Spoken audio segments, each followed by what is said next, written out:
Hello everyone, this is Varun Sharma from Augusta IAS. Welcome to weekly roundup of economic events. Plus, we will be providing you sociological insights on current events. Slides freely available हैं Telegram पे. इसको use कर सकते हैं short notes और micro notes for multiple revisions.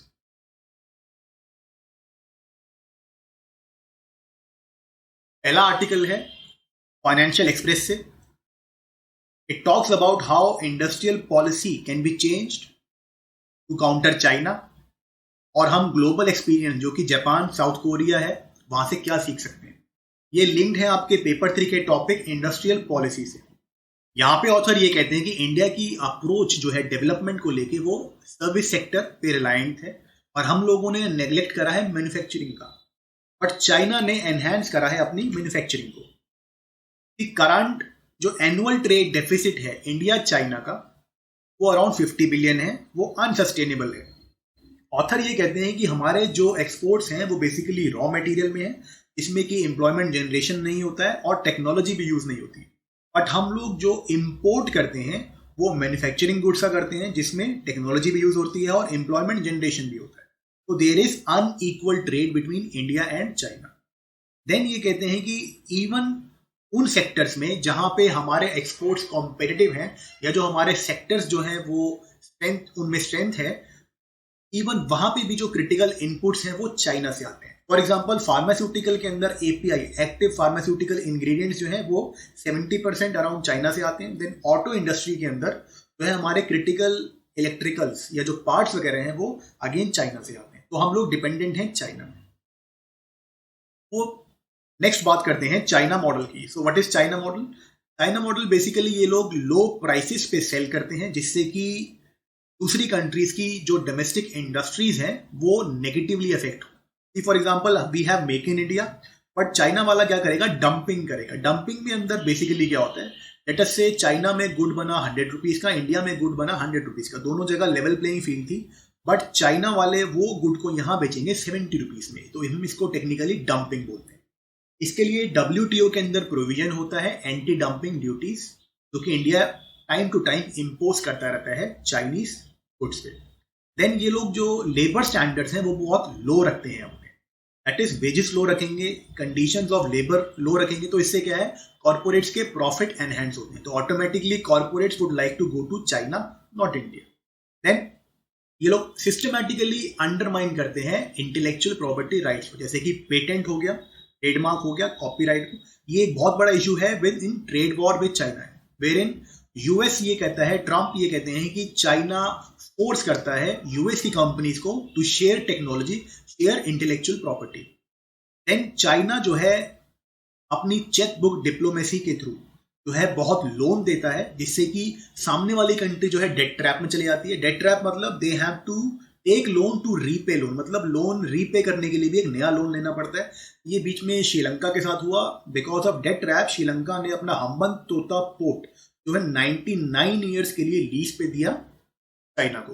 अब 99 years you know, ना मैं होऊंगा 99 ईयर्स में यहाँ पे, ना जाई जिनपिंग होंगे यहाँ पे, ठीक है, ना ही राजपक्सा होंगे. राजपक्सा मतलब आपके श्रीलंका के प्रेसिडेंट. तो ऑलमोस्ट 100 साल के लिए हम्बनतोटा पोर्ट चला गया. और ऑथर ये कहते हैं कि और कंट्रियां और other countries will also be following the same thing. बाकी कंट्रीज के साथ भी यही होने वाला. जैसे कि फॉर एग्जांपल पाकिस्तान एक रेडीमेड केस है. देन वे फॉरवर्ड सजेस्ट करते हैं ये चेंजेस इन इंडस्ट्रियल पॉलिसी. सबसे पहले ये कहते हैं कि गवर्नमेंट और इंडस्ट्री उसमें एक पार्टनरशिप डेवलप करनी पड़ेगी. इसका मतलब है ये पहले हो चुका है आपके जापान के अंदर. वहां पे ministry of international trade and industry थी. इसने इकोनॉमिक रिफॉर्म करे थे एज पर इंडस्ट्री रिक्वायरमेंट. यहाँ पे ये कहते हैं कि there should be tariff protection, then there should be subsidies for the industrial sector, then land और लेबर लॉस को रैशनलाइज करा जाए, ईज करा जाए इंडस्ट्री के लिए. ठीक है, यहाँ पे हम बात कर रहे हैं टैरिफ से प्रोटेक्ट करने की अपनी इंडस्ट्री को. But we have a problem of inverted duty structure. Inverted duty structure के अंदर क्या है? बेसिकली लेट अस से एक इंडियन मैन्युफैक्चरर है, वो लैपटॉप बनाता है. जब वो इंपोर्ट करेगा रॉ मटेरियल तो उस पर ड्यूटी हाई रहेगी. बट एक इंडियन कंज्यूमर जब इंपोर्ट करेगा रेडीमेड लैपटॉप तो उस पर ड्यूटी लो रहेगी। तो ऑटोमेटिकली इंडियन जब लैपटॉप बनाएगा तो वो होगा 70,000 का, जब बाहर से हम लैपटॉप को इंपोर्ट करेंगे तो वो पड़ेगा 50,000 का। तो ऑटोमेटिकली इंडियन मैन्युफैक्चरर कंपीट नहीं कर पाएगा, उनको शॉप शट करनी पड़ेगी और एम्प्लॉयमेंट जनरेशन नहीं होगा।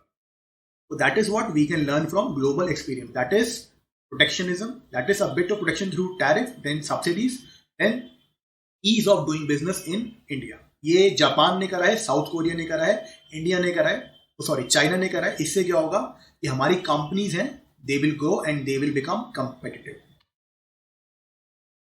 देन सेकेंडली ये कहते हैं इन्वेस्ट करो research and development. For that we need a private public partnership, PPP.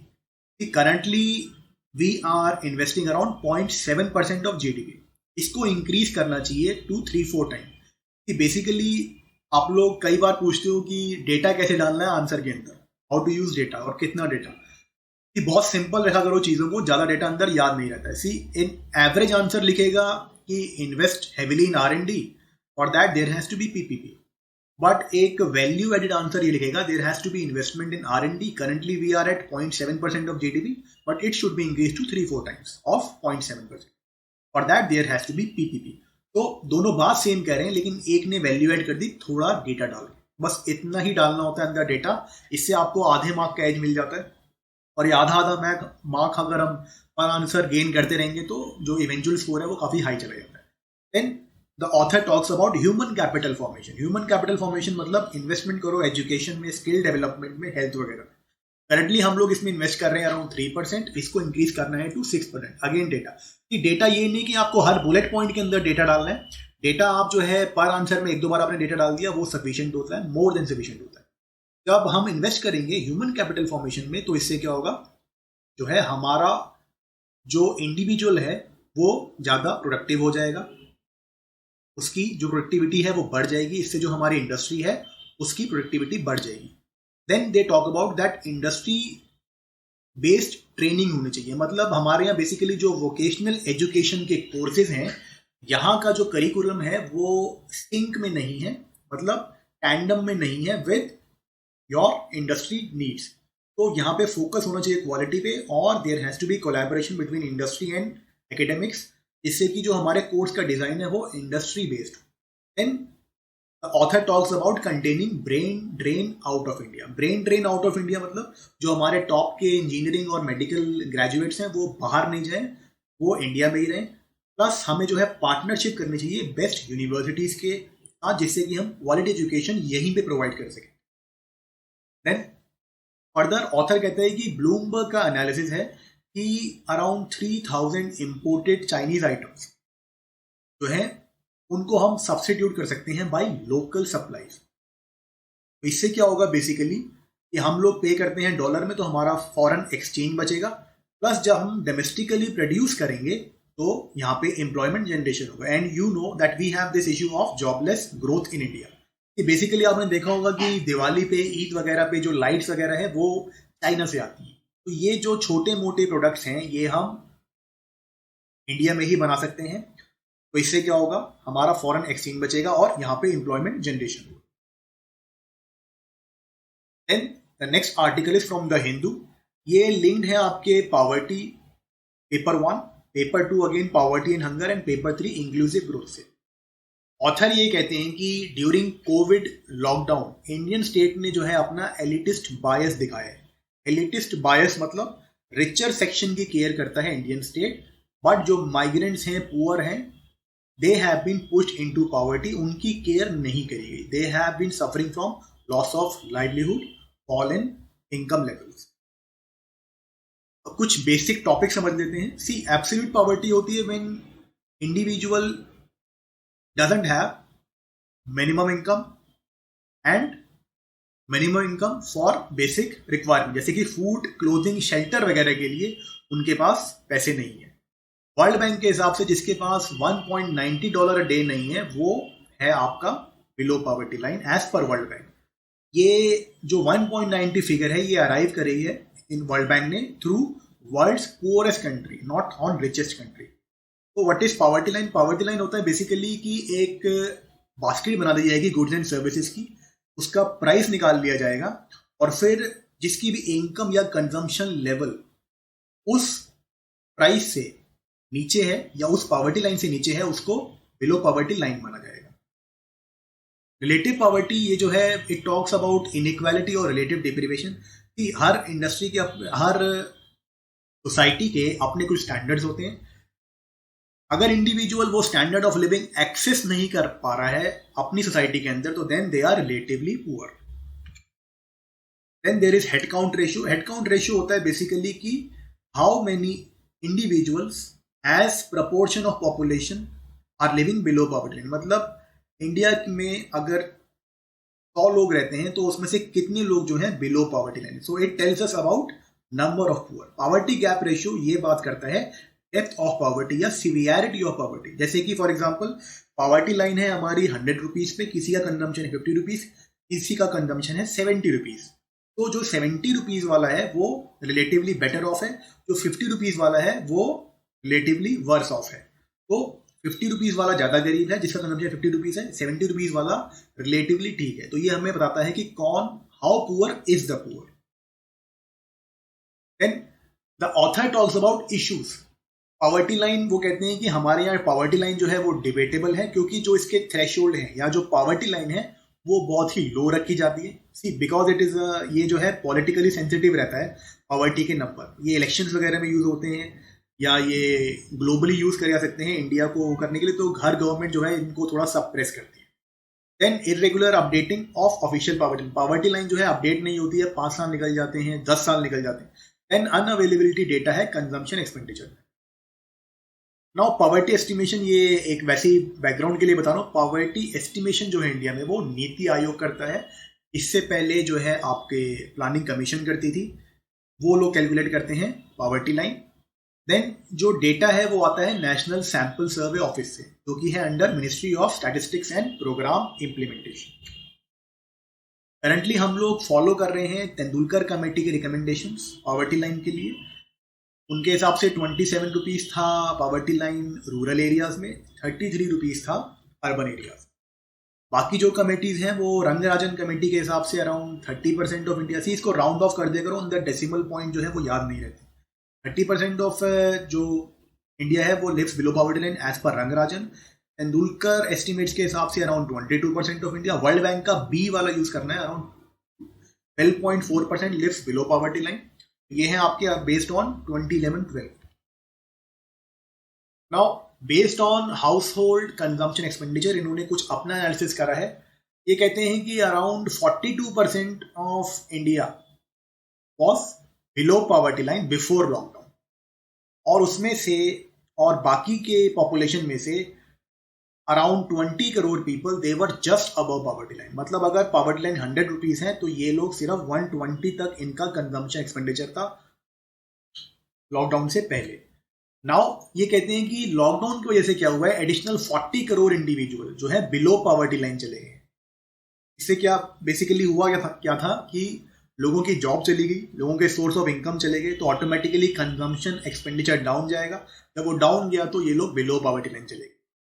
Plus author ये कहते हैं कि जो ऑलरेडी पुअर थे they experienced poverty deepening. Poverty deepening here means that again poverty gap वाला रेशियो। पॉवर्टी लाइन 100 रुपीज पे है, consumption पहले था 90-95, अब because of loss of livelihood consumption चला गया 50 या 70, तो उनकी जो क्वालिटी ऑफ लाइफ है वो फर्दर डिटीरियोरेट हो गई। नाउ ये कहते हैं कि जो स्टेट का रिस्पॉन्स है वो इनएडिक्वेट है और पुअरली प्लान था। फॉर एग्जाम्पल जो स्टिमुलस पैकेज है उसने एक्सपोज करा है क्लास नेचर स्टेट का, मतलब रिचर सेक्शंस की केयर करती है government of India, poor sections की नहीं। फॉर एग्जाम्पल नरेगा में जो वेजेस का इंक्रीज था, कोविड इतना बड़ा इवेंट हो गया, उसके बाद जो इंक्रीज था वो सिर्फ 20 रुपीज का था, मतलब सिर्फ नाम के लिए, टोकन के लिए। ये कहते हैं कि जो नियो लिबरल ग्रोथ है that is since 1990s। Basically 1990 में हमारे यहाँ बैलेंस ऑफ पेमेंट क्राइसिस हुआ था, इसमें हमारे पास इंपोर्ट्स को पे करने के लिए फॉरेन करेंसी नहीं थी। फिर हमने लोन लिए थे वर्ल्ड बैंक से, IMF ने, उन्होंने हमारे ऊपर इम्पोज करा था वॉशिंगटन कंसेंसस या नियो लिबरलिज्म, जिसे हम LPG लिबरलाइजेशन, प्राइवेटाइजेशन, ग्लोबलाइजेशन। ये बोलते हैं LPG के बाद से जो ग्रोथ हुई है वो हुई है थ्रू एक्सप्लॉयटेशन ऑफ लेबर, मतलब हमने लेबर की वेजेस को लो रखा है और जो प्रॉफिट है वो सारा का सारा चला गया कैपिटलिस्ट के पास। इन सब चीज़ों को आप एस्से वगैरह में यूज कर सकते हैं, analysis of developmental trajectory of India. Then ये कुछ सजेशंस देते हैं कि वे फॉरवर्ड वगैरह क्या है। सी अगेन ये जो सजेशंस हैं लास्ट वीक भी हमने डिस्कस कर दिया आर्टिकल में, ये बेसिकली नरेगा जो है हमारे यहाँ एक सेफ्टी नेट है, मतलब इंडिविजुअल को कहीं जॉब नहीं मिलेगा तो वो नरेगा तो कर ही लेगा क्योंकि डिमांड ड्रिवन स्कीम है। तो ये कहते हैं एक्सपैंड करो नरेगा को रूरल एरियाज में, जिससे कि रूरल डेवलपमेंट होगा, रूरल डिमांड जो है इंक्रीज होगी। देन एक सिमिलर एम्प्लॉयमेंट गारंटी स्कीम लेके आओ अर्बन एरिया, इससे कि अर्बन इकोनॉमी जिसमें डिमांड एकदम कम हो गया है वो डिमांड स्टिमुलेट होगा। ये थोड़ा इंपॉर्टेंट टॉपिक है तो इसमें थोड़ा आर्टिकल से बाहर चलते हैं। अगर पावर्टी कम करनी हो इंडिया में तो basically we should go for let us से रूरल पावर्टी। रूरल पावर्टी को अगर टारगेट करना है तो we can stimulate agriculture. Agriculture को स्टिमुलेट कैसे करेंगे? We will invest in warehouses, cold storage, irrigation etcetera, जिससे कि प्रोडक्टिविटी बढ़ेगी। Then there will be doubling of farmers income, plus connectivity को एनहांस कर सकते हैं rural and urban area. See connectivity for example rural roads वगैरह बनाई। I think this you would know that rural roads में जब हम इन्वेस्ट करते हैं तो एम्प्लॉयमेंट जनरेशन होता है और उसका मल्टीप्लायर इफेक्ट आता है, क्योंकि रोड वगैरह बनाने में बहुत सारे सीमेंट वगैरह सब, और वो इंडस्ट्री बहुत बड़ी है, वहां पे एम्प्लॉयमेंट जनरेशन होगा तो मल्टीप्लायर इफेक्ट आता है इकोनॉमी के ऊपर। ये रेलवेज और रूरल रोड दो ऐसे सेक्टर हैं जहां पे अगर इन्वेस्टमेंट होगा तो मल्टीप्लायर, मतलब ₹1 लगाओगे तो मल्टीपल रिटर्न आएगा as compared to other sector.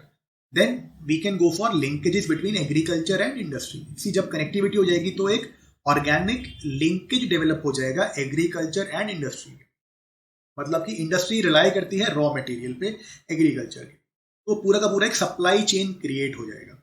Then women, women का हम लेबर फोर्स पार्टिसिपेशन बढ़ा सकते हैं। See currently India is going through feminization of poverty. Feminization of poverty है कि जो पुअर हैं उनमें विमेन की गिनती बढ़ती जा रही है। बेसिकली एवरेज आंसर अगेन ये लिखेगा कि there has to be an increase in labour force participation rate to address feminisation of poverty. But इसमें वैल्यू ऐड कर सकते हो आप। फॉर एग्जांपल इकोनॉमिक सर्वे की रिकमेंडेशन थी कि गवर्नमेंट विमेन एम्पावरमेंट के लिए, विमेन के इकोनॉमिक एम्पावरमेंट के लिए government should focus on garment and apparel, क्योंकि ये सेक्टर है डोमिनेटेड बाय विमेन, प्लस ये सेक्टर है लेबर इंटेंसिव, तो एम्प्लॉयमेंट जनरेशन होगा, जॉबलेस ग्रोथ को टैकल कर पाएंगे और विमेन एम्पावरमेंट भी होगा। प्लस आईएमएफ का रिसर्च है, वो कहता है कि जब लेबर फोर्स पार्टिसिपेशन रेट बढ़ेगा तो इंडिया का जीडीपी या डेवलपिंग कंट्रीज का जीडीपी जो है वो एनहेंस होगा। That is how you can add value in your answer. या आईएमएफ कोट कर दो या इकोनॉमिक सर्वे कोट कर दो, बात एक ही है, ठीक है। देन थर्डली अमर्त्य सेन को यहाँ पे यूज कर सकते हैं। अमर्त्य सेन बात करते हैं कैपेबिलिटीज अप्रोच की, ह्यूमन डेवलपमेंट अप्रोच की। बेसिकली सेम वो जो है लाइन ऑफ थॉट है, दैट इज इन्वेस्ट करो एजुकेशन में, स्किल में, हेल्थ में। इनकी जो ये थॉट लिया है मैंने, ये बुक थी इंडिया एंड अनसर्टेन ग्लोरी, ये रीसेंट बुक है अमर्त्य सेन की। ये आप लोग एस्से वगैरह में यूज कर सकते हैं तो थोड़े ब्राउनी पॉइंट्स मिल जाते हैं, 1 नंबर 2 नंबर, लकी रहे तो 5 नंबर। तो इस तरीके से हम अपने वैल्यूज में, अपने आंसर्स में वैल्यू एनहांस कर सकते हैं। Then the third article is regarding the privatisation of railways. ये बिजनेस स्टैंडर्ड से 2 आर्टिकल हैं, दोनों को कंबाइन करके पढ़ा रहा हूँ क्योंकि मोरलेस दोनों सेम बात कर रहे थे। ये लिंक्ड है आपके पेपर 3 से। टॉपिक है इंफ्रास्ट्रक्चर। रेलवे मिनिस्ट्री ने करंटली प्राइवेटाइजेशन और you can say private participation की बात करी है इन पैसेंजर ट्रेन। इंडिपेंडेंस के बाद से कुछ रेलवे सिस्टम्स थे जो कि प्राइवेट हैंड में थे, उन्हें हमने नेशनलाइज कर दिया था 1951 में। उसके बाद से जो प्राइवेट सेक्टर पार्टिसिपेशन है वो लिमिटेड रहा है। फॉर एग्जांपल मैन्युफैक्चरिंग है, रोलिंग स्टॉक मतलब कोचेज वगैरह का आपका, और इक्विपमेंट वगैरह में। अब थोड़ा डिटेल्स पढ़ लेते हैं कि ये जो प्राइवेटाइजेशन या जो प्राइवेट एंट्री है ये किस तरीके से हो रही है। फिजिकल ऑपरेशन मतलब ट्रेन चलाना वगैरह और इंफ्रास्ट्रक्चर ये गवर्नमेंट के हाथ में ही रहेगा। तो मतलब कि जो ड्राइवर्स हैं, जो रेलवे ट्रैक्स वगैरह हैं, वो गवर्नमेंट कंट्रोल ही रहेगी। प्राइवेट प्लेयर जो है मोस्टली प्रोवाइड करेगा ऑन बोर्ड सर्विसेज, मतलब कि टिकटिंग, कैटरिंग। मतलब प्राइवेट प्लेयर की एंट्री तो हो रही है लेकिन इंफ्रा पे कंट्रोल और फिजिकल ऑपरेशन, मतलब ट्रेन को कैसे चलाना है, कौन चलाएगा, ये सब जो चीज़ें हैं कंट्रोल करेगा आपका गवर्नमेंट सेक्टर ही, इंडियन रेलवेज। प्राइवेट सेक्टर जो है ऑन बोर्ड सर्विसेज जैसे कि आपकी कैटरिंग वगैरह है, हाउस कीपिंग वगैरह है, उसको एड्रेस करेगा। देन रेवेन्यू कैसे शेयर होगा? पेमेंट कैसे आएगी गवर्नमेंट को? सी, कंपेरेटिव बिडिंग होगी। फॉर एग्जांपल गवर्नमेंट ने टेंडर खोला कि कौन कितना रेवेन्यू शेयर करेगा, तो कोई बोल रहा है 20, कोई बोल रहा है 10, कोई बोल रहा है 30, तो ऑटोमेटिकली गवर्नमेंट जो है जो 30% जो हाईएस्ट रेवेन्यू शेयर करने वाला है उसको कॉन्ट्रैक्ट दे देगी। नाउ इसकी सिग्निफिकेंस क्या है कि प्राइवेट सेक्टर इन्वेस्टमेंट आएगा अराउंड 30,000 करोड़ रुपीज का, प्लस मेजॉरिटी ऑफ ट्रेन जो है वो मैन्युफैक्चर्ड होगी डोमेस्टिकली। इसको आप चाहो तो लिंक कर सकते हो मेक इन इंडिया से। देन ऑथर कहता है कि ये एक टाइमली प्लान है, क्योंकि जो हमारे डेडिकेटेड फ्रेट कॉरिडोर्स हैं वो अब कमीशन होने वाले हैं, वो अब स्टार्ट होने वाले हैं। फ्रेट कॉरिडोर्स मतलब जहाँ पे मालगाड़ी वगैरह चलेगी। तो जो फ्रेट ऑपरेशंस हैं, जैसे कि फॉर एग्जांपल एक ट्रैक है उस पर मालगाड़ी भी चल रही है और उस पर जो है आपकी नॉर्मल पैसेंजर ट्रेन भी चल रही है। अब जो मालगाड़ी है वहाँ से हट जाएगी तो ऑटोमेटिकली जो है कैपेसिटी हो जाएगी, कंजेस्टेड नेटवर्क है उसमें कैपेसिटी क्रिएट हो जाएगी, प्लस इन्वेस्टमेंट की वजह से नए ट्रैक बनेंगे। तो we can allow more trains which will be faster.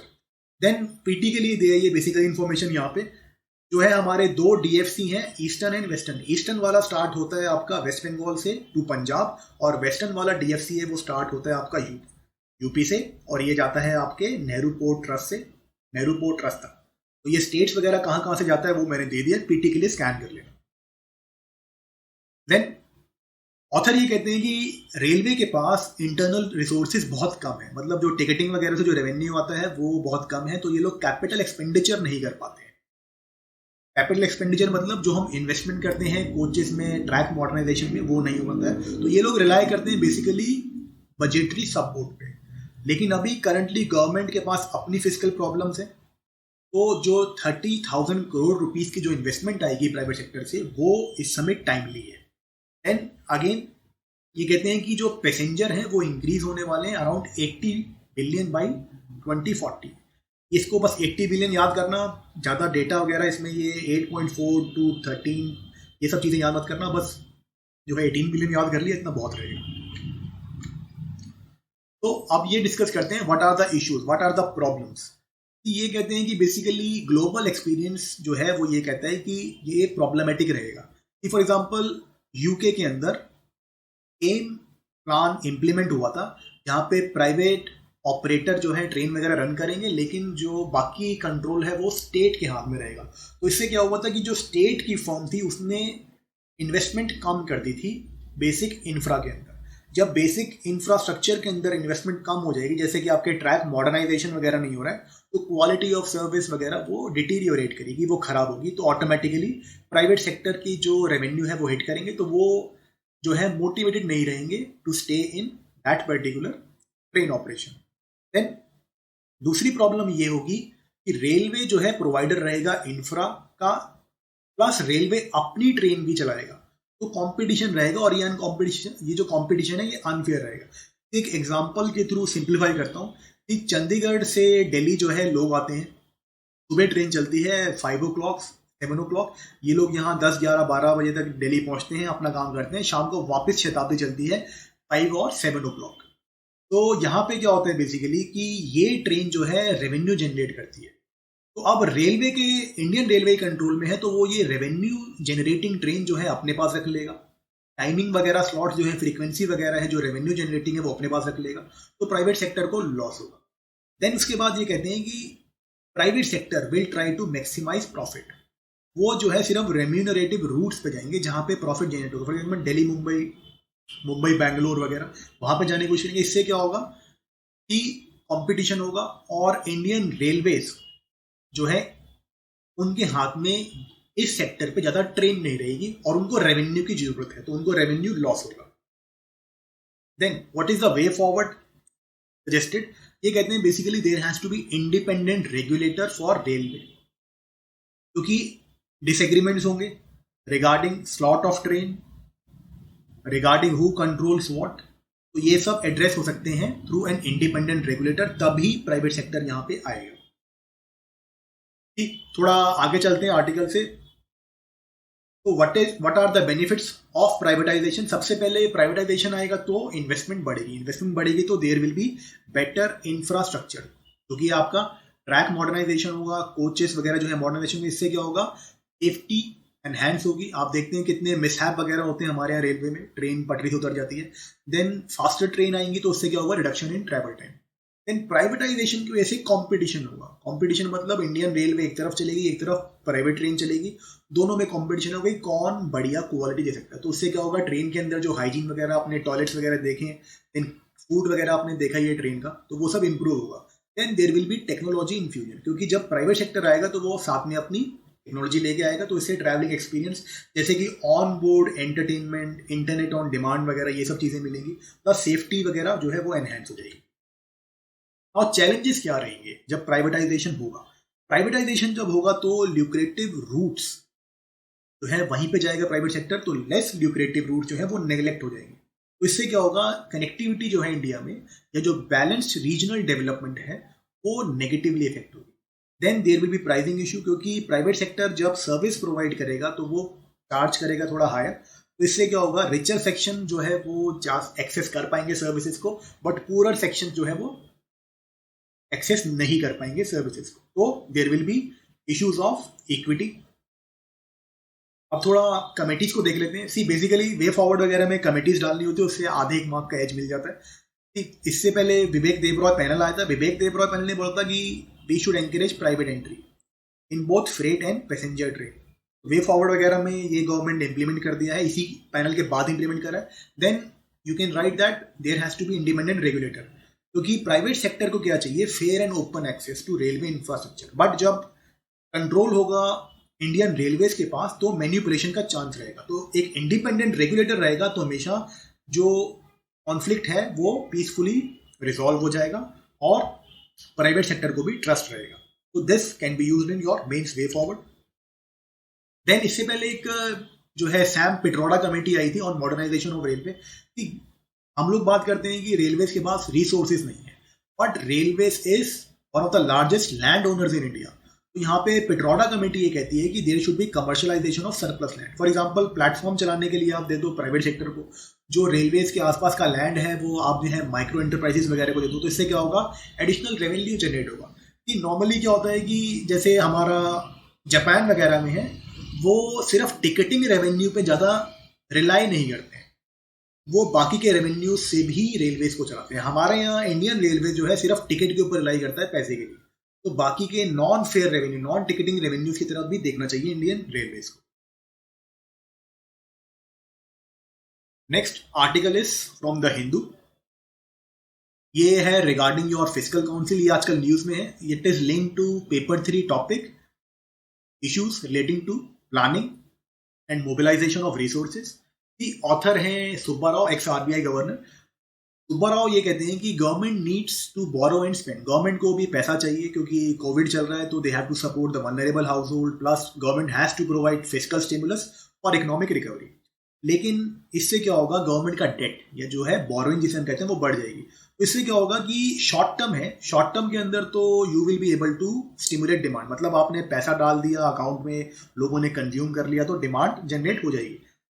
But mid और लॉन्ग टर्म में क्या होने वाला है कि ये डेट रीपे करना होगा, प्लस इसकी इंटरेस्ट पेमेंट जाएगी रेगुलरली, क्योंकि गवर्नमेंट बॉन्ड जो है, गवर्नमेंट बॉन्ड पे रेगुलर इंटरेस्ट पेमेंट जाती है, फिर प्रिंसिपल अमाउंट रीपे करना है।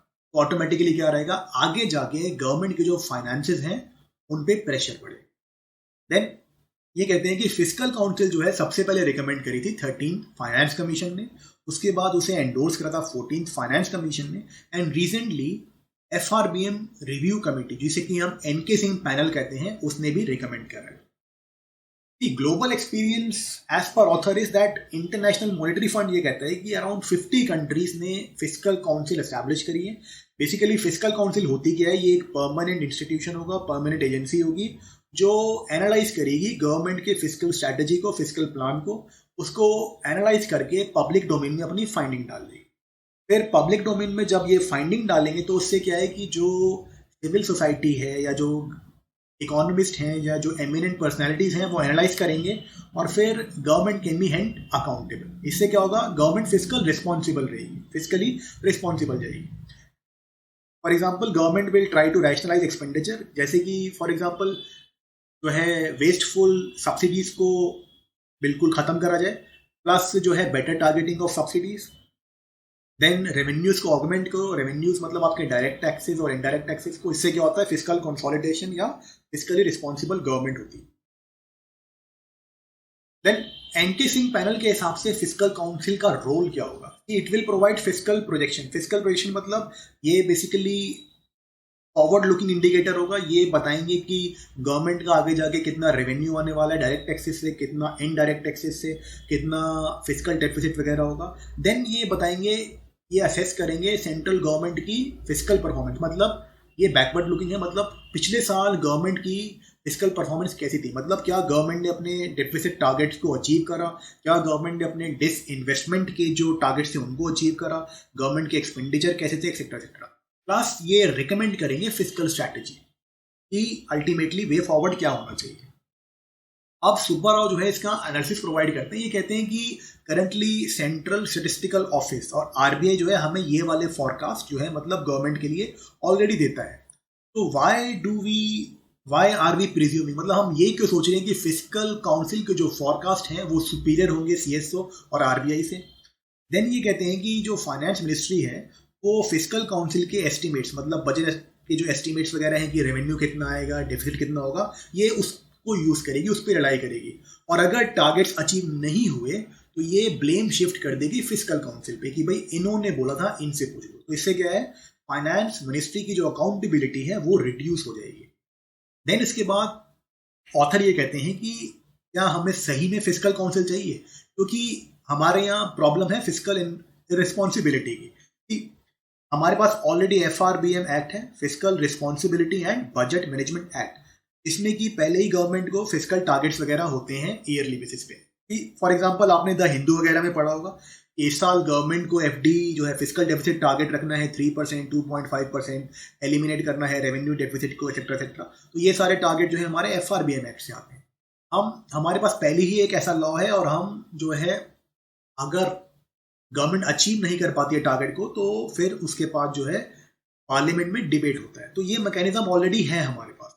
देन फिस्कल काउंसिल के बारे में ये कहा जा रहा है कि ये जो है एक वॉच डॉग की तरह रहेगा, मतलब ये जो है गवर्नमेंट के ऊपर नजर रखेगा कि वो क्रिएटिव अकाउंटिंग यूज करके जो है फिस्कल रूल्स को मैनिपुलेट ना करे। ये क्रिएटिव अकाउंटिंग क्या है, नेक्स्ट स्लाइड के अंदर देखते हैं। ऑथर ये कहते हैं कि already controller and auditor general जो है कैग जो है वो ऑलरेडी ये ऑडिट करता है।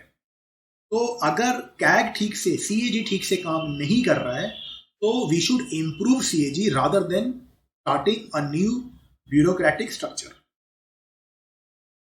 अब थोड़ा क्रिएटिव अकाउंटिंग को समझ लेते हैं कि क्रिएटिव अकाउंटिंग में क्या होता है। For example food corporation of India ने जो है सब्सिडी दी फूड के ऊपर और 50,000 करोड़ का बिल है। तो ये सब्सिडी क्या है, रेवेन्यू एक्सपेंडिचर होता है। दो तरीके के एक्सपेंडिचर होते हैं, कैपिटल एक्सपेंडिचर जिसमें कि गवर्नमेंट एसेट क्रिएशन के लिए जाती है, रेवेन्यू एक्सपेंडिचर होता है आपका नॉर्मल रूटीन फंक्शनिंग, मतलब कि सैलरीज वगैरह, सब्सिडीज वगैरह। तो अब एफसीआई ने जो है सब्सिडी प्रोवाइड करी, वो एक रेवेन्यू एक्सपेंडिचर है, इस साल में उसको गवर्नमेंट को पे करना चाहिए। लेकिन गवर्नमेंट क्या बोलती है एफसीआई को कि नेक्स्ट ईयर ले लेना पैसे। तो उसमें क्या है, गवर्नमेंट ने इस साल अपने बजट में नहीं दिखाया तो गवर्नमेंट का फिस्कल डेफिसिट वो जो है डाउन चला जाएगा। तो इस तरीके से गवर्नमेंट क्रिएटिव अकाउंटिंग करती है। सिमिलरली गवर्नमेंट क्या करती है कि जो सेंट्रल स्कीम्स हैं उनके लिए पीएसयू जैसे कि नाबार्ड हो गई, उनको बोलेगी कि यार आप लोन ले लेना और आप ये स्कीम के लिए जो है पैसे दे देना, हम जो है गारंटी दे देंगे और हम बाद में पैसा दे देंगे। और इवेंचुअली तो गवर्नमेंट को ही पे करना है, तो ये फिस्कल डेफिसिट का पार्ट होना चाहिए।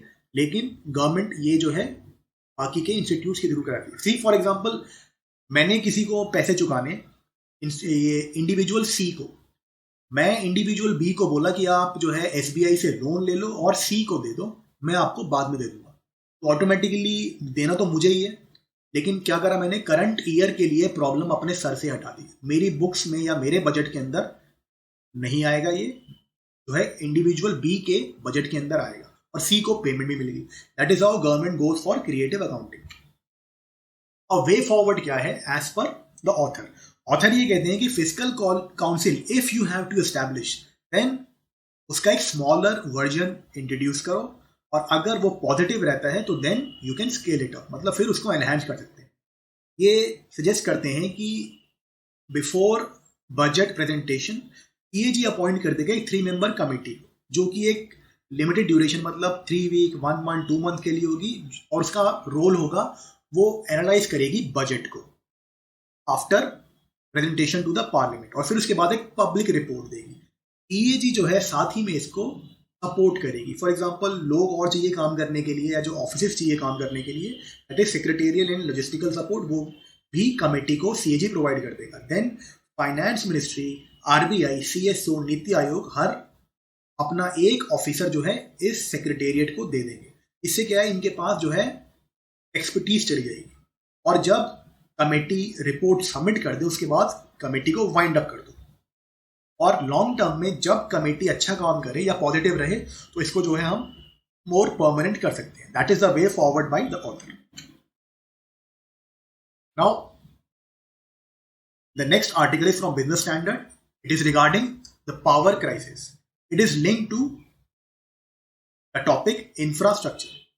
अब यहां पे ऑथर ये कहते हैं कि ऑडिट हुआ जब स्टेट ओन डिस्कॉम का। सी पावर सेक्टर में क्या होता है कि पावर जनरेटर अलग है, और जो बिजली या इलेक्ट्रिसिटी को हमारे घर तक पहुंचाते हैं उनको हम डिस्ट्रीब्यूशन कंपनीज बोलते हैं। तो जनरेटर अलग होता है और डिस्कॉम्स अलग है। तो ऑडिट हुआ जब डिस्कॉम्स का स्टेट ऑन, सी हमारे यहाँ स्टेट ओन भी है, प्राइवेट सेक्टर भी। फॉर एग्जाम्पल यहाँ मेरे यहाँ दिल्ली के अंदर यहाँ पे टाटा जो है प्रोवाइड कर रहा है, और कई जगह जो है स्टेट ओन्ड भी होती है डिस्कॉम्स। तो फिजिकल ईयर के अंदर जो है ऑडिट हुआ, और उसके अंदर ये देखा गया कि उदय स्कीम जो थी, उज्जवल डिस्कॉम अश्योरेंस योजना, वो अपने ऑब्जेक्टिव्स को अचीव नहीं कर पाई है। अब उदय जो स्कीम आई थी वो थी डिस्कॉम की ऑपरेशनल और फाइनेंशियल परफॉर्मेंस को इंप्रूव करने के लिए। इसको एक बार देखते हैं डेप्थ में जाके उदय क्या है। साथ ही में ये कहते हैं कि स्टेट गवर्नमेंट ने 75% ऑफ डेट लिया था डिस्कॉम का, जो कि था अराउंड 2 ट्रिलियन रुपीस, जिससे कि गवर्नमेंट की जो बोरोइंग है, स्टेट गवर्नमेंट की जो बोरोइंग है, डेट है, वो बढ़ गया, उनके ऊपर उधारी जो है वो बढ़ गई है। अब थोड़ा उदय देख लेते हैं। उदय क्या है बेसिकली, इसके अंदर जो डिस्कॉम है इनका जो डेट था वो स्टेट गवर्नमेंट ने ले लिया था डिस्कॉम से। 75% ऑफ डेट ले लिया, और उसके बाद बाकी के डेट के लिए उदय बॉन्ड वगैरह इशू करे गए। देन इसी स्कीम के अंदर एफिशिएंसी एनहांस करने के लिए कुछ टारगेट्स थे। आपके aggregate technical and commercial losses को कम करना था डिस्कॉम के। टेक्निकल लॉसेस होते हैं मतलब मीटरिंग वगैरह में कैप्चर नहीं हो पाया कि कितनी बिजली जो है यूज हुई है। कमर्शियल में होता है कि लोग बिजली का वो तार डाल देते हैं, हमारे यहाँ तो बहुत होता है स्लम वगैरह एरिया में, आपको पता ही है इंडिया के अंदर, तो उससे क्या है इलेक्ट्रिसिटी का थेफ्ट होता है। तो ये वाले एफिशिएंसी पैरामीटर से। Then timely tariff revision. Timely tariff revision मतलब कि जो कॉस्ट ऑफ सप्लाई है और जो रेवेन्यू है रियलाइज, उसका जो गैप है उसको कम करना है, बार बार टैरिफ को रैशनलाइज करके, टैरिफ को बढ़ा के। Now what are the issues currently in power sector. ये कहते हैं कि जो टोटलिटी में जो फाइनेंशियल लॉसेस हैं स्टेट ओन डिस्कॉम के, वो बड़े हैं, घटे नहीं है उदय के आने के बाद। हालांकि एक्सपेक्टेशन ये थी कि फाइनेंशियल लॉसेस कम होंगे। Similarly AT&C, aggregate technical and commercial losses जो है वो भी नैरो, वो भी कम नहीं होंगे उस लेवल पे जिस लेवल पे हमें चाहिए थे। प्लस स्टेट गवर्नमेंट के जो लोन्स हैं वो बढ़ते जा रहे हैं, डबल हो गए लास्ट 5 ईयर में। आरबीआई की एक रिसर्च आई थी, उसके हिसाब से एक ट्रेंड है state government of budget borrowing का। ये अगेन क्रिएटिव अकाउंटिंग का एक पार्ट है, अभी समझाता हूँ। और मेजॉरिटी बोरोइंग जो है ऑफ बजट वो पावर सेक्टर के लिए हो रही है। बेसिकली इसमें क्या होता है, स्टेट गवर्नमेंट जो है एक स्पेशल पर्पस व्हीकल क्रिएट कर देगी, उसको बोल देगी कि आप मार्केट से पैसा उठा लो, और स्टेट गवर्नमेंट जो है गारंटी दे देगी मार्केट को कि अगर ये एसपीवी पैसा नहीं देगा तो हम दे देंगे। तो अल्टीमेटली पैसा तो स्टेट नहीं देना है, लेकिन ऑफ बजट बोरोइंग के थ्रू ये लोग अपने बजट वगैरह में फिस्कल डेफिसिट वगैरह जो है, बोरोइंग वगैरह है, उसको कम दिखाते हैं। नाउ फर्दर आरबीआई का रिसर्च पेपर ये कहता है कि जो quality of state government expenditure है वो डिटीरियोरेट कर रही है। ठीक, 2 एक्सपेंडिचर है, revenue expenditure, capital expenditure. Revenue expenditure मतलब routine functioning, salary, subsidy. Capital expenditure मतलब एसेट क्रिएशन। अब एसेट क्रिएशन जरूरी होता है for sustainable growth, but state के भी अपने एफआरबीएम एक्ट की तरह लेजिस्लेशन होते हैं जिसमें इनको फिस्कल डेफिसिट के टारगेट होते हैं। तो ये फिस्कल डेफिसिट के टारगेट को अचीव करने के लिए कैपिटल एक्सपेंडिचर को कम करते जा रहे हैं। साथ ही में उदय बॉन्ड वगैरह की वजह से, उदय स्कीम के डेट वगैरह की वजह से इनके ऊपर बोरोइंग बढ़ती जा रही है और इंटरेस्ट पेमेंट बढ़ती जा रही है। तो इससे क्या होगा, जब कैपिटल एक्सपेंडिचर कम होगा तो ऑटोमेटिकली आगे जाके ग्रोथ नेगेटिवली अफेक्ट होगी। अब थोड़ा इसको टोटलिटी में एनालाइज करते हैं। सी डिस्कॉम जो है वो पावर जनरेटर्स को पे नहीं कर पाते हैं बिकॉज उनके पास कैश फ्लो नहीं है। और कैश फ्लो क्यों नहीं है? क्योंकि जो टैरिफ है, जो बिजली के रेट हैं हमारे यहाँ पे, वो कॉस्ट को रिफ्लेक्ट नहीं करते हैं, वो लो रखे जाते हैं। फॉर एग्जाम्पल यहाँ जो है दिल्ली में तो फिर भी थोड़ा बहुत ठीक है, कहीं कहीं स्टेट में बिजली बहुत सस्ती है। दिल्ली में भी केजरीवाल ने कुछ कुछ फ्री कर दी है, लेकिन वो सब्सिडी दे देते हैं डिस्कॉम वगैरह को। तो जब रेगुलेटरी कमीशन टैरिफ को इंक्रीज नहीं करने देगी तो इनके पास कैश नहीं जाएगा, कैश नहीं जाएगा तो पावर जनरेटर को पैसा नहीं मिलेगा। तो पूरा का पूरा सेक्टर आप देख रहे हैं, पावर जनरेशन भी नेगेटिवली इफेक्ट हो रहा है, डिस्कॉम भी नेगेटिवली अफेक्ट हो रही है। और ये जो टैरिफ वगैरह है ये पॉलिटिकली सेंसिटिव होते हैं, तो इनको जो है बहुत कम गवर्नमेंट जो है रैशनलाइज करती है। देन दूसरा इशू है यहाँ पे कॉम्पिटिटिवनेस का। होता क्या हमारे यहाँ क्रॉस सब्सिडाइजेशन है। एग्रीकल्चर के अंदर इलेक्ट्रिसिटी इज फ्री, देन जो हमारे हाउस होल्ड के अंदर बिजली आती है वो भी सब्सिडाइज्ड है, और हायर प्राइस चार्ज करा जाता है इंडस्ट्री से जो कि फैक्ट्रीज वगैरह है, एंड कमर्शियल सेक्टर जो कि शॉप मॉल वगैरह है। तो इससे क्या होता है, ऑटोमेटिकली जो फैक्ट्री है उनका कॉस्ट ऑफ डूइंग बिजनेस वो बढ़ जाएगा, शॉप मॉल का कॉस्ट ऑफ डूइंग बिजनेस वो बढ़ जाएगा। तो इससे क्या है, कॉम्पिटिटिवनेस ऑफ इंडस्ट्री वो नेगेटिवली इफेक्ट होगी, प्लस पूरा का पूरा पावर सेक्टर जो है वो नेगेटिवली इफेक्ट होगा। देन पुअर फाइनेंशियल हेल्थ है डिस्कॉम की। इनके पास रेवेन्यू नहीं है, कैश फ्लो नहीं है, तो ऑटोमेटिकली ये लोग इन्वेस्ट नहीं कर पाते। इससे क्या है, कैपिटल फॉर्मेशन वगैरह नहीं हो पाता है।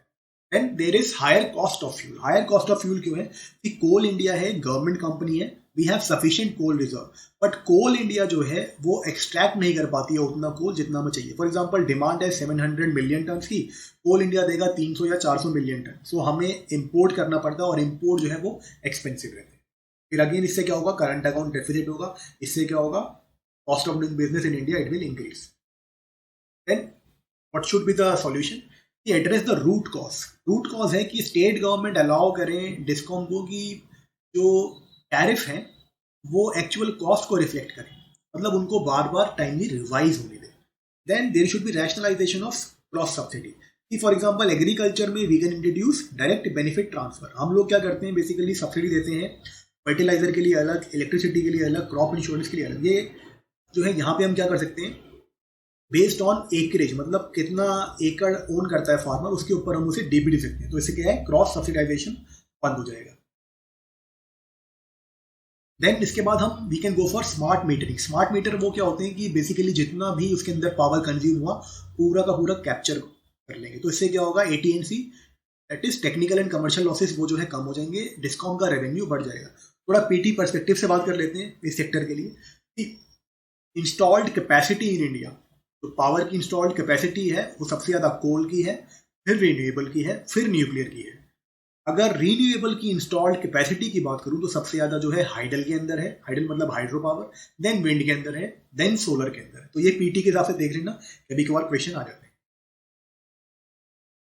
देन ये टॉपिक है रिगार्डिंग आईआईपी इंडस्ट्रियल आउटपुट। इसी बेसिकली ये जो है आपका पीटी के लिए टॉपिक है, बिजनेस स्टैंडर्ड से है। ये लिंक्ड है वैसे changes in industrial policy paper 3 से। आईआईपी जो है वो कॉन्ट्रैक्ट कर रहा है for third consecutive month. See this was anticipated because Covid lockdown हुआ था तो प्रोडक्शन हुआ नहीं है, तो आईआईपी ने तो कॉन्ट्रैक्ट करना ही है। तो ये परसेंटेजेस वगैरह मंथली बेसिस पे इसके पीछे बच जाता। इंपॉर्टेंटली ये यहाँ पे ये कहते हैं कि इवन बिफोर कोविड जो है कॉन्ट्रैक्शन शुरू हो चुका था मार्च के अंदर ही। जितने भी कंपोनेंट्स हैं वो कॉन्ट्रैक्ट कर रहे हैं, जैसे कि माइनिंग, मैन्युफैक्चरिंग, इलेक्ट्रिसिटी, सारे के सारे are experiencing contraction. However, in a smaller magnitude, जिसे आप आजकल न्यूज़पेपर में पढ़ते हो, गवर्नमेंट कह रही है ग्रीन शूट जो है रिकवरी की तरफ हम जा रहे हैं, वो यही है कि कॉन्ट्रैक्शन थोड़ा कम हो गया, तो हम लोग कह रहे हैं इकोनॉमी स्टेबलाइज कर रही है। अब इंपॉर्टेंटली यहाँ पे न्यूज़ आर्टिकल ये कहता है जो कैपिटल गुड्स सेगमेंट है वो कॉन्ट्रैक्ट कर रहा है पिछले 16 मंथ से। कैपिटल गुड्स क्या होता है, बेसिकली जितना भी इन्वेस्टमेंट हुआ है आपकी मशीनरी के अंदर, टूल्स वगैरह के अंदर। This is very important for Indian economy or any economy for that matter, because when there is investment in capital goods, it will lead to productivity gains for the economy, thereby making the economy competitive. ये बहुत important होता है, अगर ये नहीं हो रहा है तो लॉन्ग टर्म सस्टेनेबल ग्रोथ नहीं हो पाएगा। अब ये कहते हैं कि before the pandemic industrial production जो है फेब के अंदर उसकी पीक थी 5.2%, तो India was towards a kind of weak industrial recovery. But even then जो दो क्रिटिकल सेगमेंट है capital goods and consumer durables, वो फिर भी कॉन्ट्रैक्ट कर रहे थे. Capital goods, we know what is capital goods. Consumer durables, there are two types of consumer goods. Consumer goods होते हैं एक जिनकी लो शेल्फ लाइफ होती है, जैसे कि milk, butter etcetera. Consumer durable वो होते हैं जिनकी शेल्फ लाइफ ज़्यादा होती है. For example your laptop, your television etcetera. Then index of industrial production from PT's perspective. See, index basically ये indicate करता है level of activity in various sectors. ये measure करता है क्या changes हुए in volume of production in Indian economy in the industrial sector. Remember ये service sector के बारे में बात नहीं कर रहा, ये सिर्फ industrial sector के बारे में बात. ये calculate करा जाता है by CSO, which works under Ministry of Statistics and Program Implementation. इसका बेस ईयर है 2011-12. अब ये एक चीज़ याद रखना, ये थोड़ा कंफ्यूजन क्रिएट हो गया स्टूडेंट्स में कि न्यूज़पेपर में, इवन मैंने गवर्नमेंट की साइट चेक करी है, वहाँ पे अभी तक CSO ही दिया हुआ है कि IIP जो है लेके आता है CSO. लेकिन recently there has been a merger of CSO and national sample survey office, NSSO.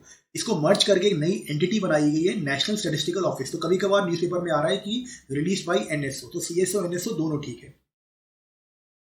Next थोड़ा PT के लिए देख लेते हैं कि इसके अंदर जो वेट्स हैं, मतलब बेसिकली जो इंडेक्स होता है वो एक बास्केट होती है, उस बास्केट के अंदर हमने डिफरेंट एलिमेंट्स डाल दिए. इतना प्रपोर्शन है एक पर्टिकुलर एलिमेंट का, उसको हम वेट्स बोलते हैं. तो हाईएस्ट जो वेट है इस इंडेक्स में वो है मैन्युफैक्चरिंग का, देन माइनिंग का, देन इलेक्ट्रिसिटी का. जो कोर सेक्टर होते हैं हमारे, कोर सेक्टर का 40% वेट है IIP के अंदर. कोर सेक्टर कौन से हमारे, उसका एक शॉर्ट फॉर्म है, वो यूज कर सकते हैं हम, ECC फ्रेंड्स.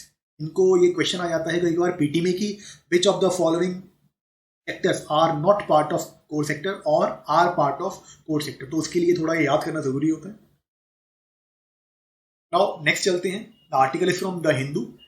ये बेसिकली इक्वलाइजेशन लीवाई के लिए है article. It is link to your paper 3, mobilization of resources and effects of liberalization of economy.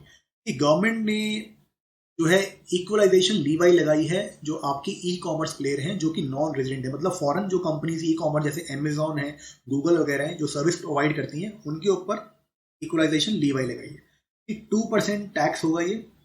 ये रीसेंट बजट 2020-21 में जो है इम्प्लीमेंट करा है. अप्रैल 1 से जो है हमारा फाइनेंशियल ईयर स्टार्ट होता है. अप्रैल 1 में स्टार्ट होता है, मार्च 31 में खत्म होता है. अप्रैल 1 से जो है इफेक्टिव है.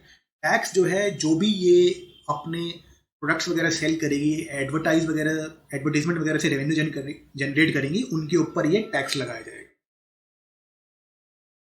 इसका एम क्या है, बेसिकली जो फॉरेन कंपनीज हैं they go for base erosion and profit shifting. मतलब वो क्या करते हैं लोग, इसको थोड़ा डेप्थ में लेंगे नेक्स्ट आर्टिकल में. ये लोग क्या करते हैं कि बिल जनरेट करेंगे अपनी पेरेंट कंपनी में और कंजम्पशन होगा यहाँ, तो हमें टैक्स का लॉस होता है. इसको इन डेप्थ लेता हूँ अभी नेक्स्ट स्लाइड के अंदर. सिमिलर जो है एक टैक्स लगाया है इंडोनेशिया ने 10% वैट लगाया है गूगल पे और नेटफ्लिक्स पे. क्योंकि कोविड के अंदर क्या हुआ है कि वर्क फ्रॉम होम चल रहा है, तो डेटा वगैरह का और इंटरनेट सर्विस वगैरह का यूज बढ़ गया, तो ऑटोमेटिकली गवर्नमेंट के पास रेवेन्यू तो आ नहीं रहा, तो इसलिए 10% टैक्स लगाया इंडोनेशिया ने. अब इक्वलाइजेशन लीवाई जो है वो 2016 के अंदर स्टार्ट करा गया था ऑन ऑनलाइन एडवर्टीजमेंट. जो भी 1 लाख रुपए से ऊपर का रेवेन्यू जनरेट होगा bye non resident service provider, जैसे कि गूगल हो गया, उसके ऊपर इक्वलाइजेशन लीवाई लगाया जाएगा. रिसेंटली जो चेंज हुआ है वो फाइनेंस एक्ट में हुआ है. याद करना, फाइनेंस एक्ट वो होता है जहां पे गवर्नमेंट इंट्रोड्यूस करती है अपने टैक्सेशन प्रपोजल. ठीक है, अब इसने एक्सपैंड कर दिया है इक्वलाइजेशन लीवाई का एम्बिट. मतलब पहले सिर्फ ऑनलाइन एडवर्टीजमेंट था, अब जो है आपके सर्विसेज जो प्रोवाइड कर रहे हो, ऑनलाइन सेल ऑफ गुड जैसे कि अमेजॉन वगैरह करते हैं, उस पर भी इक्वलाइजेशन लीवाई लगेगा और अब 2% का लगेगा. इक्वलाइजेशन लीवाई जो है वो उसके through we are implementing the recommendation of BEPS project, जो कि है OECD एंड G20 का. अब BEPS को समझते हैं, बेस इरोजन प्रॉफिट शिफ्टिंग होता क्या है. सी बेसिकली इसमें जो मल्टीनेशनल कॉर्पोरेशन है वो एक्सप्लॉइट करती हैं लूपहोल्स इन टैक्सेस. कि हमारे जो है DTAA double taxation avoidance agreement sign होते हैं कंट्रीज के साथ. फॉर एग्जांपल USA और इंडिया के बीच में DTAA साइन होगा. इसमें जो है अमेरिका बोलेगा कि हम जो है इंडियन रेजिडेंट को टैक्स नहीं करेंगे, they can pay their taxes in India. Similarly India बोलेगा कि हम जो है US के जो रेजिडेंट हैं उनको टैक्स नहीं करेंगे, they can pay their taxes in USA. तो इसमें MNC क्या करती हैं दे बेसिकली जो अपने प्रॉफिट हैं वो DTAA के थ्रू बोलेंगे कि हम अपने पेरेंट कंट्री में, और ये पेरेंट कंट्री कभी कभार जो है ऑफशोर जो है टैक्स हेवन वगैरह होते हैं, जैसे कि आपके लो या नो टैक्स ज्यूरिसडिक्शन, जहाँ पे कोई इकोनॉमिक एक्टिविटी वगैरह नहीं होगी, वहाँ पे ये इनकॉर्पोरेट करा लेंगे अपनी कंपनी को और फिर बोलेंगे हम तो वहाँ पे टैक्स पे करेंगे। तो इससे क्या होता है, डेवलपिंग कंट्री जैसे कि इंडिया है जो कॉर्पोरेट टैक्स पे रिलाई करती हैं, उनको बहुत नेगेटिव इफेक्ट होता है। देन ये लोग क्या करते हैं, रॉयल्टी वगैरह पे करते हैं। रॉयल्टी वगैरह क्या होता है बेसिकली कि मैं किसी का कुछ प्रोडक्ट वगैरह यूज कर रहा हूँ तो मेरे को उसको लाइसेंस फी देनी है। तो फॉर एग्जांपल मैकडोनल्ड्स की एक फ्रेंचाइज मैंने ली यहाँ पे, और मैकडोनल्ड जो है मुझसे हाई रॉयल्टी चार्ज करेगा, तो ऑटोमेटिकली क्या है कि मैकडोनल्ड ने यहाँ पे सब्सिडरी खोली, सब्सिडरी से हाई रॉयल्टी चार्ज करवाई। रॉयल्टी क्या है, कॉस्ट, और टैक्स लगता है प्रॉफिट में।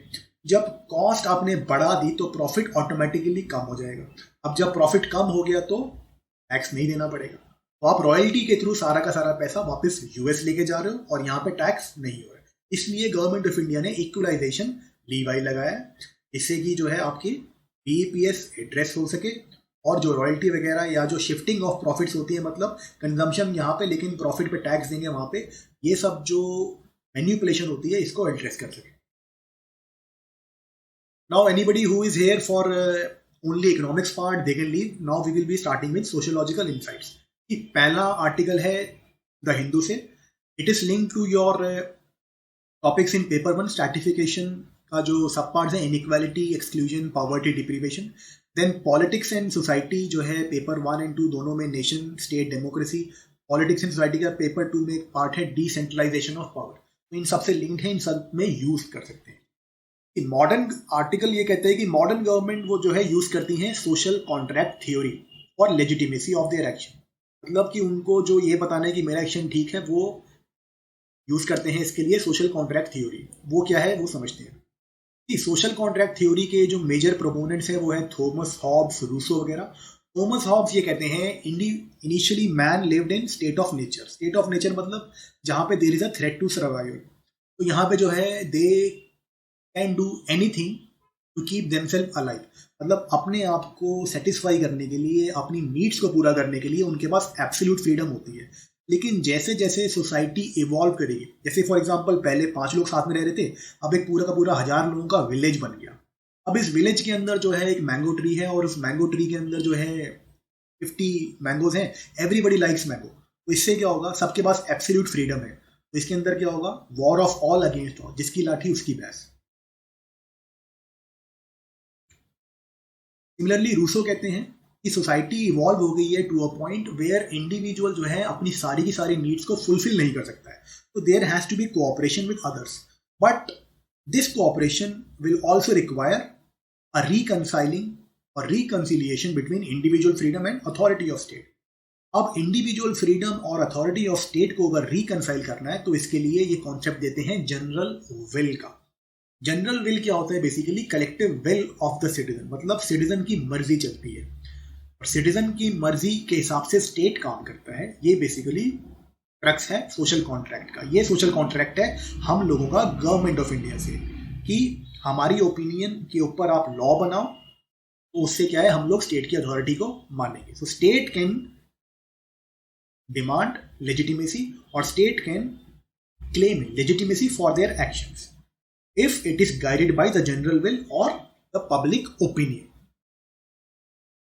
For example, जो कॉन्स्टिट्यूशन है it is will of Indian. हम लोगों ने constitution, we the people of India जो है, हम लोगों ने अपने आप को कॉन्स्टिट्यूशन दिया है। नाउ सोशल कॉन्ट्रैक्ट की थोड़ा डेप्थ के अंदर चलते हैं। See what is social contract. उसके अंदर 2 एग्रीमेंट है। First of all, people initially had absolute freedom, but ultimately they gave part of their sovereignty और part of their absolute freedom, उसको जो है उन्होंने सरेंडर कर दिया। तो फॉर एग्जांपल हमारी जो फंडामेंटल राइट्स हैं कॉन्स्टिट्यूशन में, वो उनके ऊपर रीजनेबल रिस्ट्रिक्शन है, एब्सोल्यूट नहीं है वो। देन सेकेंडली दूसरा एग्रीमेंट ये हुआ कि लोगों ने अमंग देमसेल्व्स एक बंदे को या किसी अथॉरिटी को चुना और उसके अंदर पावर दे दी कि दैट दिस इंडिविजुअल और this authority will be the sovereign now, that is the supreme power in this particular jurisdiction. तो हॉब्स इसे लेवियथान कहते हैं। इसको मॉडर्न सेंस में हम स्टेट बोलेंगे। नाउ अब आते हैं सोशियोलॉजिकल एनालिसिस में करंट में, कि ऑथर ये कहते हैं कि जो पैंडेमिक कोविड पैंडेमिक हुआ है, इसने जो गवर्नमेंट ने जो पॉलिसी इंप्लीमेंट करी है वो सिर्फ उन इंडिविजुअल्स के काम आई हैं जिनके पास वॉइस है, मतलब कि अपर क्लासेस। तो it was a negation of general will. General will मतलब मासेस, जो कि आपके रूरल माइग्रेंट्स जो आप यहाँ पे बाहर आते हैं और उनके साथ जो है उनको लॉस ऑफ लाइवलीहुड हुआ और हार्डशिप वगैरह जो हुई, तो उन लोगों के ओपिनियन को ऑन बोर्ड नहीं लिया गवर्नमेंट ने अपनी पॉलिसी के अंदर। अब ये कहते हैं इसके बाद जो डीपली अनइक्वल सोसाइटी है, जिसमें कि गिनी कोएफिशिएंट जो है एक्सीड करता है 0.4, कि गिनी coefficient is a measure of inequality in society, income inequality. तो जो अनइक्वल सोसाइटी है वहाँ पे डिफरेंट डिफरेंट सेगमेंट्स की डिफरेंट नीड्स होगी, कि for example individual below poverty line की नीड अलग होगी, रिचर सेक्शंस की अलग होगी, मिडिल क्लास की अलग होगी, मिडिल क्लास की नीड अलग होगी, लोअर मिडिल क्लास की नीड अलग होगी। ठीक है, तो यहाँ पे थॉमस पिकेटी की रिसर्च आई थी, वो कहते हैं इंडिया का जो गिनी कोएफिशिएंट है वो 0.41 to 0.49 था 2010 में, और हो सकता है कि वो क्रॉस कर गया हो 0.5। तो इंडिया में जो इनइक्वालिटी है वो बहुत ज़्यादा है। सोसाइटी जहाँ पे गिनी कोएफिशिएंट जो है वो लोअर होता है, मतलब जहाँ पे इनइक्वालिटी वगैरह कम होती है, they can deal with crisis in a better way, because यहाँ पे यूनिफॉर्म अप्रोच जो है वो चल जाती है। फॉर एग्जाम्पल आपकी जो कंट्रीज हैं जैसे कि स्वीडन वगैरह हो गई या नॉर्वे वगैरह, जहाँ पे इनइक्वालिटी बहुत कम है, तो वहाँ पे एक आपने यूनिफॉर्म सी अप्रोच बना दी और उसको इम्प्लीमेंट कर दिया, तो सभी की नीड सेम है, तो ऑटोमेटिकली प्रॉब्लम रिजॉल्व हो जाएगी। बट जब पावर सेंट्रलाइज हो जाए अनइक्वल सोसाइटी में, तो रिस्पॉन्स जो होगा वो अनइक्वल रिलीफ देगा डिफरेंट सेक्शंस ऑफ सोसाइटी को। ठीक, यहाँ पे बेसिकली ये कह रहे हैं कि जब दिल्ली में बैठ के पॉलिसी बन जाएगी for length and breadth of India, और इंडिया में इतनी इनइक्वालिटी है, तो वो सारे जो कॉन्स्टिट्यूएंट्स ऑफ सोसाइटी हैं, डिफरेंट सब सेगमेंट ऑफ सोसाइटी हैं, उनको इक्वली रिलीफ नहीं दे पाएगी। So the response has to be decentralized. ऐसा सोशल कॉन्ट्रैक्ट जो एक सेंट्रलाइज्ड अथॉरिटी को ओवर रीचिंग पावर्स देता है, वो फेल कर गया कोविड में। मतलब कि government of India has failed in Covid and will continue to fail if similar challenge is there in future. मतलब सेंट्रलाइज्ड अथॉरिटी होगी एक अनइक्वल सोसाइटी में, तो जब भी ऐसे पैंडेमिक्स आएंगे या जब भी ऐसे चैलेंजेस आएंगे, तो उनका रिस्पॉन्स जो है वो फेल होगा। नाउ इसमें थोड़ा आर्टिकल के बाहर चलते हैं। सी हमारे यहाँ जो टॉपिक है वो है डेमोक्रेटिक डिसेंट्रलाइजेशन, पेपर 2 के अंदर। डेमोक्रेटिक डिसेंट्रलाइजेशन के अंदर बेसिकली क्या है, we should give more power to panchayati raj institution. जब आपने ज्यादा पावर दे दी पंचायती राज इंस्टीट्यूशंस को, तो वो स्पेसिफिक नीड्स को एड्रेस कर सकते हैं। कि फॉर एग्जांपल अभी हार्डशिप है रूरल एरिया में या अर्बन एरिया में, तो अर्बन लोकल बॉडीज को आपने स्कीम दे दिया इम्प्लीमेंट करने के लिए। इन लोगों की रीच ज़्यादा बढ़िया होती है, इन लोगों के पास जो है रिसोर्सेज नहीं होते हैं, तो आपने ज़्यादा जो है इनको पावर दे दी, ज़्यादा रिसोर्सेज दे दिए, तो ये ठीक से जो है एड्रेस कर सकते हैं इश्यूज को। तो democratic decentralization should be done in an unequal society so that the differentiated needs of different segments of society can be met. ठीक है, नेक्स्ट है अगेन ये उसी आर्टिकल का पार्ट है जो हमने सबसे पहले करा था, सेकंड नंबर पे करा था, दैट इज जो लाइवलीहुड और पॉवर्टी वगैरह के बारे में बात करता है। ये लिंक है हमारे लेबर एंड सोसाइटी से। Then Marxist sociology paper 2 AR Desai, then rural and agrarian transformation in India, problems of rural labour migration etcetera. Basically article वही है, अब उसको सोशियोलॉजिकल एनालाइज कर रहे हैं, तो इससे आपको आइडिया मिल जाएगा कि how you have to read Hindu from sociological perspective. ये यहाँ पे ऑथर ने बोला था कि जो स्टेट का रिस्पॉन्स है वो इनएडिक्वेट है और पुअरली है। बेसिकली इसने एक्सपोज करा है क्लास नेचर, और क्लास नेचर ऑफ स्टेट की बात कौन करता है, मार्क्सिस्ट, जैसे कि AR देसाई। जैसे कि इन्होंने सिर्फ 20 रुपीज का इंक्रीज करा, सिर्फ टोकन बेस पे इंक्रीज करा नरेगा को। कि मार्क्स क्या कहता है, state is a tool of bourgeoisie. Those classes which have dominance in base और the infrastructure, they will be controlling the superstructure. और स्टेट क्या है, सुपरस्ट्रक्चर का पार्ट है। देन AR देसाई का एनालिसिस वो भी यही कहता है कि जो अपर क्लासेस है they control the state apparatus in India और दे इन्फ्लुएंस पॉलिसी। तो यहाँ पे ये करंट एविडेंस है, जो गरीबों के लिए जब पैसा देना है तो सिर्फ 20 रुपीज का इंक्रीज करें। देन ऑथर ये कहता है कि नियो लिबरल ग्रोथ जो है LPG के बाद जो ग्रोथ हुई है वो बेसिकली हुई है थ्रू एक्सप्लॉयटेशन ऑफ लेबर। अब इसको लिंक करो, इन्होंने वर्ड यूज करे हैं means of production. Means of production मतलब कि सरप्लस चला गया ओनरशिप क्लास के पास, कैपिटलिस्ट क्लास के पास, लेकिन जो वेज ओनर्स थे, जो लेबर थे, उनके जो इनकम है वो लो ही रही। तो try to link it with current happenings, that is informalization of labour, casualization of labour. Informal labour क्या होती है कि हम लोग उसे अपने रिकॉर्ड वगैरह पे नहीं रखते हैं, दिहाड़ी वगैरह पे या जो डेली वेजेस पे रख लेते हैं। कैजुअल लेबर भी वही होता है जो अपने कॉन्ट्रैक्ट बेसिस पे आप ले आए। तो ऑटोमेटिकली ये जो लेबर होती है इनका जो ये क्यों रखी जाती है, क्योंकि इनके जो वेज है वो लो रहता है। जैसे कि पीछे मारुति के मानेसर प्लांट वगैरह में जो राइट्स वगैरह हुए थे, क्योंकि वहाँ पे वेजेस में डिफरेंशियल था। इनके लो वेजेस होते हैं, कोई सोशल सिक्योरिटी नहीं, मतलब कोई पेंशन नहीं मिलेगी, जो मेडिकल रीइंबर्समेंट नहीं मिलेगी, प्लस इनको इजीली हायर एंड फायर कर सकते हैं, सिंपल बोल देंगे कल से मत आना। देन इनका ट्रेड यूनियन वगैरह नहीं होता है। तो आप सप्रेस कर रहे हो लेबर को। That has been the developmental trajectory of India since 1990। ये क्या है, एक मार्क्सिस्ट क्रिटिक है बेसिकली हमारी डेवलपमेंटल ट्रेजेक्टरी का, हमारे ग्रोथ प्रोसेस का। That is how you can use it for your sociology paper 1 and 2। Anyways, thanks for watching. Slides जो है फ्रीली अवेलेबल है टेलीग्राम चैनल पे, you can use it for your micro notes.